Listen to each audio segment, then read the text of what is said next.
This is Andi Purewal for Boxing Social in association with Betfred, and I'm delighted to be joined by manager, trainer, promoter, boxing extraordinaire Jon Pegg here in Birmingham. Jon, first and foremost, how are you doing? I'm good, but at the moment I'm none of those things. I'm just a guy hanging around the gym with nothing to do, but we're getting back. How's things, mate? I'm okay. I'm obviously glad to be here, glad to catch up with the guys. How have you found these first couple of weeks or so back in the gym, seeing everyone again? Well, I was seeing him anyway because we was doing running sessions, you know, to stay in a bit of shape, and that was helping. So, you know, and I was staying in contact with them regular on Facebook and by phone to keep the spirits up and to tell them what I was planning and any news.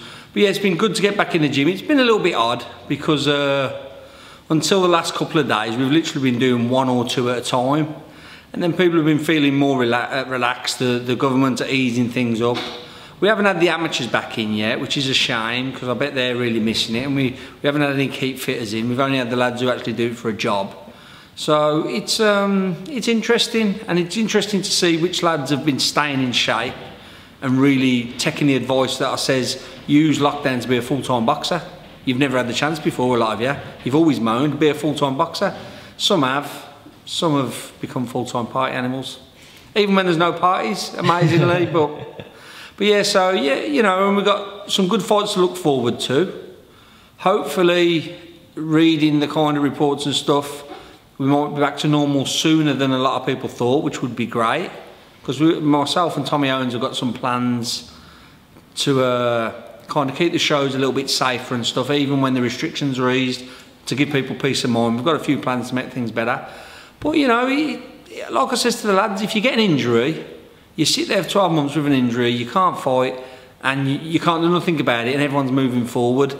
At least now nobody's moved forward in front of you, so when we start again, at least everyone will be starting on the same page, apart from a few of the lads who've been on the closed door shows. But you know, there's always something going on, so you know. Just a final thing on kind of training and returning back to the gym before we come on to the fighters.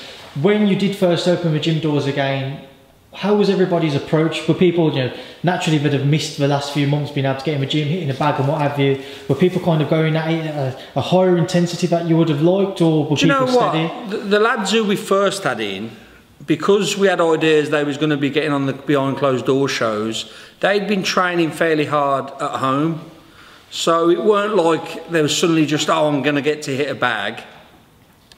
And even with the sparring, the lads who have started sparring are fairly experienced lads, so there's no big excitement for them. They said it was a bit weird getting hit, for not getting hit for so long. Like they says, it was like a bit of a shock to the system. But no, because we've stayed in regular contact and we've given them good stuff to do at home and we've made sure that everything's okay. I thought it might be a little bit more, but it hasn't. I imagine what you're talking about, when we allow the amateurs in, I think that will be very much the case. You're going to have a load of kids who are used to burning up their energy and, you know, enjoying the gym. I think they're going to come in, I think they're going to go nuts. So when we get the amateurs back in, I think we'll get exactly what you're on about. But the pros, it hasn't been too bad because I've stayed on top of them. Let's obviously work through those pros now. Start off with Sam. I know we did an interview a couple of weeks ago, and I saw you in in Bolton last week, where you ahead of his sparring with Liam Smith. Finally, you know, you knew back then he was kind of ready to be announced, just waiting for that official confirmation, and then it was Pitters-Sugden, August 1st, the first Matchroom show back in the UK. How does it feel, first and foremost, to obviously have Sam headlining that show? Do you know what? It's really good. Sam's always value for money, and he does his job. But I really didn't expect to get, you know, the kind of attention he's got. Like, Eddie's been more than fair. And, you know, you do your job, you get paid, you go there. You don't ask for favours. But Eddie's got, and I think that could be down to the fact that in this kind of situation, people realise quite what value for money Sam is. You know, like, he doesn't make a fuss. Like, Eddie made the offer, he was like, yeah, great. You know, they're always fair and they're always good, so you don't worry too much and it was like, this is the fight. That someone was like, yep, okay. And then when we were seeing, like, we're on the left-hand side of the poster and all that kind of stuff and other little things like that, and I'm like, you know what, he's really going out of his way here to make this a genuinely fair fight. And because you know, Sam ain't worried about going in the away corner and being what, you know, when he was in Italy, he was basically told, if you don't chin him, you're not going to win. And so, but yeah, it's been like I say, I think Sam's the kind of person in this situation, like this mad situation, he's the kind of person that promoters are going to go, well, I wish there was all like him. Not much fuss, ready to fight when he said he is. You know, doesn't quibble about the dough because it's fair, and you know, he's not trying to be like, oh, well, you're under pressure to get good fights and so on. Just got on with it. And I think people have gone, well, you know what, we need more lads like that, and it's shown in the way he's been treated. And he's responded really well, you know. I think you've seen a little bit of his sparring the other day, and he's looking sharp already, isn't he? You know what I mean? I've seen you have a little nose over, and I was quite pleased because, you know, he's sparring well. And where's he going to get better sparring than Liam Smith? You know, the top, no doubt the top light middle in the country, and one of the top ones in the world. And we're getting regular sparring. Sam has a good chat with him afterwards, and Liam's very good, gives feedback and stuff. You know, people don't realise he's quite an analyst of the game, you know what I mean? And we get regular sparring off him, and you know, you just couldn't get better sparring than that. And we're getting it when there's no sparring about. You know, it doesn't just get much better. We're going up there again on Wednesday. We're sparring with Liam once a week all the way to the fight. And I think, you know, that kind of thing is going to be the difference, because I think it's just kind of brought him on a lot, you know what I mean? It really has. So it's all good. With that Ted fight, I asked Sam earlier, you know, who do you feel there's more pressure on? He said he doesn't feel any pressure himself. But knowing it's the first Matchroom show back, and he's obviously headlining it, do you think there will be a pressure on the night? There's always pressure as a fight, but honestly, and I learnt this, he's one of the coolest characters about, and I realised, because a lot of the times I was training lads who were very good, and we wasn't getting the result that I thought we should, and I couldn't understand it because I hadn't trained a British champion yet, and then I trained Sam and I was like, oh, there's the difference.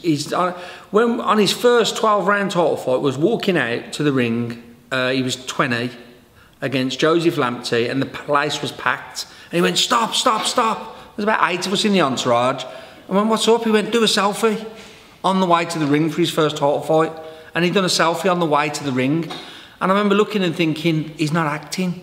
That's just, you know, Sam's not like that anyway. He don't do things for like, oh, he does it because he feels it.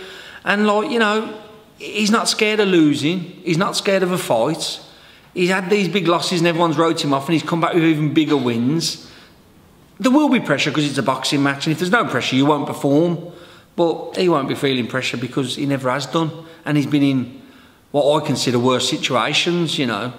If you don't feel pressure going into some of the fights Sam's gone into, like the Frankie Gavin fight, was like the loser couldn't show the face the next day locally. And even Sam was like, I've got to win this because it's local. You know, the Liam Smith fight, he had 12,000 scouts just calling him names and going nuts. He was like, it's just another fight. So, you know, there will be pressure because it's a fight, but there won't be no extra pressure because, oh, it's the first fight, or it's this, or it's that. He'll just go in and be Sam, and it's as simple as that. He'll always have that advantage that I've never quite like met anyone who... And it's because he doesn't love boxing the way some people love it. It's his job, he does a good job, he knows he's good at it, he likes a fight. But there's not no extra thing where he's worried about this or worried about... He don't care, he just gets on with it. How have you guys been preparing? Because, you know, everybody back home or on social media are kind of expecting fireworks from the first bell. You know, how have you guys taken to preparations? You know what? We've just trained Sam as Sam. We always send Sam out to do what he does. He's not an adaptive fighter. He gets in your face, he does what he does. We always say, and people are always like, oh, they're trying to like... It's just what he does. The only time he's ever really showed any difference is he showed a bit of boxing against Glenn Foots, because Glenn's a short, stocky guy, and he showed a little bit of boxing against Dale Evans. But we don't try and react to other people. You know, I always say to Sam, make them react to you. You're big, you're in the face, you like a row, you're going to get punched, you're going to punch them. Don't start worrying about their tactics, because that won't suit you. Get in there and let them worry about you. If they don't worry about you, then it's whoever wins on the night is the best man. But we're just training him as normal. That's the beauty of training Sam. You get him fit, you get him strong, you get him ready to fight. And he goes out there and he does what comes naturally, and you make a few tweaks for if they're tall or if they're a southpaw, things like that. That's it, basically. Talk to me about your understanding of fight camp, you know, How did you actually expect the week to play out in comparison to a normal fight week? I just think there's going to be just looks super strict on medical stuff. Like, you've got to get there early, get a COVID-19 test, isolate until the result comes back. Then you've got to stay in like a kind of a bubble of the team. You get transported there with masks on. You've got a temperature when you get there. You got your medical what's as normal. Obviously there's nobody there. You wear the masks in the corner. The boxer wears them into the ring. It's just going to be a bit odd. You know what I mean? But it is what it is. There's rules. I mean, when you're an amateur, you get used to boxing with an head guard, and then you turn pro, and suddenly you haven't got one, and you get used to it. There's rules that we've got to just get on with. You know, we can't turn around and say, oh, we don't like this, because if we say that, that means we don't want to box and we're not on the card anymore. You get on with it. We know the rules. We've seen them off the board. The board are being super careful. They've got a reputation for their medical stuff around the world. So they're not going to suddenly drop the ball and say, oh, well, we're going to just be lapsadaisy with it. You get on with it. You know, it is what it is. But yeah, they're being very strict about it. I've told them they've got to let one reporter in from Boxing Social. I've insisted. Whether they listen to me, I don't know. But, you know, we'll see if we can get you in there. Well, John, I'm glad somebody's got our backs. Just with, obviously, the fight week itself. But, John, obviously, just moving away from that, going on to Shaq and Pitters then, because I've just forgotten that question. Shaq's obviously got his date to work towards August 22nd. Yeah. Just talk to me about that and how preparations have changed for Shakan, knowing that he was originally preparing for March and now he's had this time to maybe change his thoughts on the fight. What's your understanding of how things may or may not have changed? I'll be honest, we just put more work in because Chad's going to be fitter because he's had longer. The good thing about not being like a superstar kind of stable and stuff like that is you're used to taking your chances when you get them. And you're used to kind of things not always being worked around you and you have to maybe get postponed and stuff like that. It's not a big deal to us. We've never been the superstar home fighter. We're in the home corner here and we've got all the advantages of that, but we are used that this stuff happens. It doesn't faze us. If it fazes you, you're not doing the job right, because what are you going to do? There's been a pandemic. We're going to throw our hands up and stamp our feet until someone makes it go away and we get what we want. You deal with it, you find ways around it, you find reasons to be optimistic. That's been one of my biggest jobs, telling the lads somehow that this has got a silver lining, somehow this is going to be an advantage, telling the lads that, oh, you're getting a rest that you needed and stuff like that. You have to do that, otherwise what are you going to do, sit there and moan? It ain't going to help. If I come on here and moan to you about, oh, that this has gone wrong and that's gone wrong, it's not going to change anything. So we've just trained longer and harder. We've had to kind of actually take Shaq down a little bit because he was really fit and peaking because he was only a week off his fight. So we've kind of dropped his training down, ticked him along a bit and then picked it back up. Well, we've just used the extra time to be stronger and sharper because obviously Chad would be doing that. But I'm expecting a really good performance off Shaq. I'm expecting something special off him. How do you expect the fight to play out between the pair? Well, Chad's going to come in and try and take Shaq's height away. Whether he does that by movements or by feints or by awkwardness or by being a brute and throwing Shaq on the floor, we're gonna have plans A, B, C, D because we know what it's like to box a tall person, so we know all the plans we come up with. But the thing is, we also know how you deal with them. So we're going to have plan A, B, C and D, and Shaq's going to go out there and he's going to, you can't really go out there and be an up-close fighter when you're 6'6". It's going to be fairly certain that Shaq's going to go out there and look to make his range count. That's, if I say any different, we're lying, but it's what Chad can do to deal with that. And then what we've got to do is we've got to anticipate what they're going to do to deal with it and make sure we've got a plan for it. And that's what the boxing is. Shaq just goes out there. When you're 6'6", you go out there and be yourself. And it's hard enough for the other guys, it is. So we've just got to make sure that there can't be no hiccups and there can't be no sneaky tactics that throw us by surprise. We've got to be ready for anything, basically.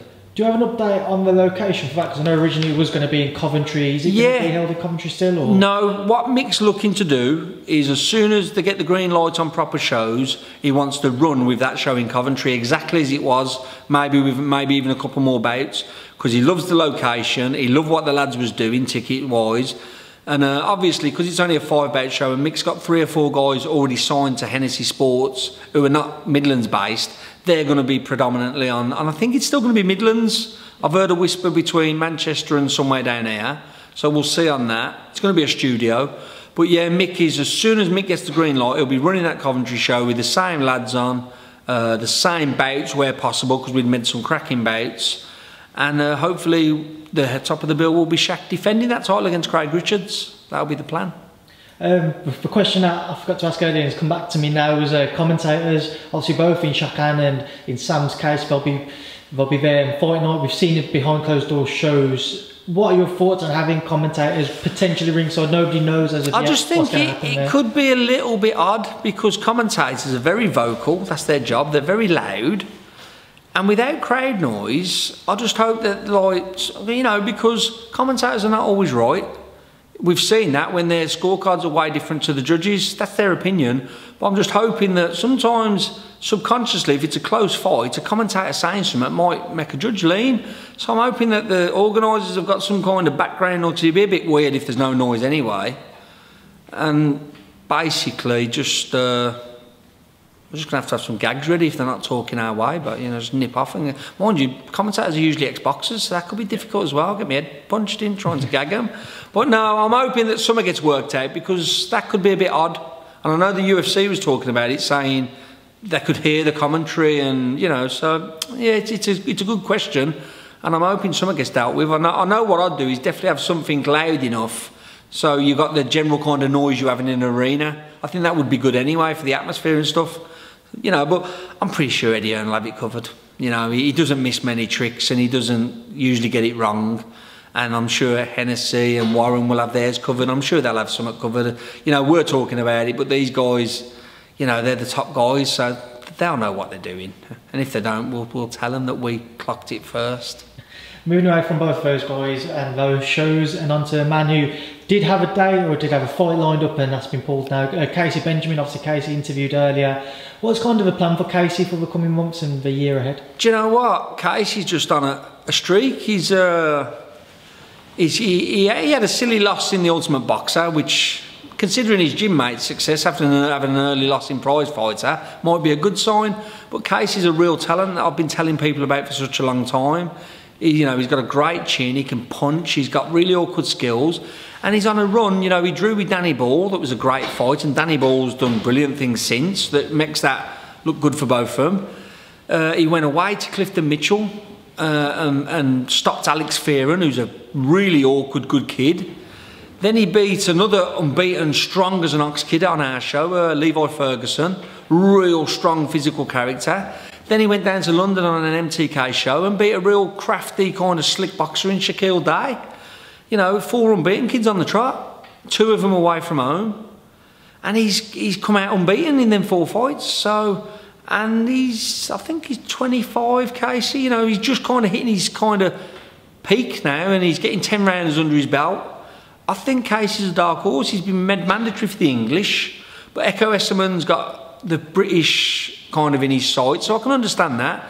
And, you know, Echo's waited a long time, so we're not going to push that, because he deserves his British shot, and then we'll get our English, and then we'll move on after that. Casey's in no rush, he's learning all the time. And he's just a talented kid, and he's fearless, got good chin and can punch. He's got all the ingredients, and I think he's starting to take it a lot more seriously.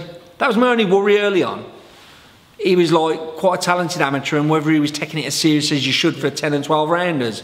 But now he seems to be, and I really believe he's going to win some serious titles. You know, you got it on camera, so if he doesn't, I'm going to look a right twat. John, we will leave that there now, and I appreciate your time as always.